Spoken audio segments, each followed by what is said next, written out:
আজকে সংস্কারের ব্যাপারে বাধা, আজকে দৃশ্যমান বিচারের ব্যাপারে বাধা, আজকে নির্বাচনের জন্য যারা পাগল হয়ে গেছিল, আজকে যখন তারা দেখেছে আজকে বাংলাদেশের জনগণ ফ্যাসিস্টদের পক্ষে এবং জালেম চাঁদাবাজদের পক্ষে নয়, ওদের বিরুদ্ধে অবস্থান করেছে। এখন ওরা পাগল হয়ে গেছে আজকে নির্বাচনকে আবার পিছাবার জন্যে।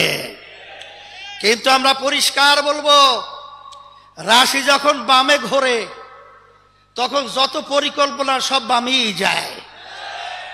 আপনারা যত শয়তানি পরিকল্পনা করবেন ততই বাংলাদেশের জনগণ থেকে আপনারা বিচ্ছিন্ন হবেন, কোনো সন্দেহ নাই।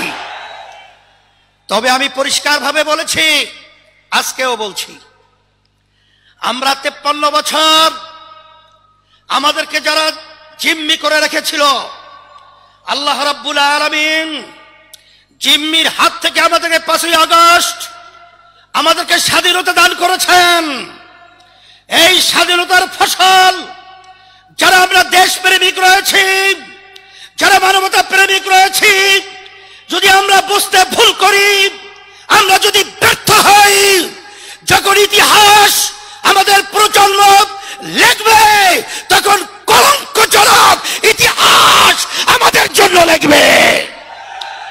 এই জন্য আমি সকলকে আহ্বান জানাবো, আসেন আমরা যারা দেশপ্রেমিক রয়েছি, ক্ষমতা প্রেমিকদেরকে, চাঁদাবাজদেরকে, আমাদের দেশের টাকা যারা বিদেশে পাচার করে ওদেরকে আমরা না বলার মাধ্যমে আমরা বাংলার জমি থেকে চিরতরে উৎখাত করে মাথা উঁচু করে দাঁড়াবার পরিবেশ তৈরি করতে হবে।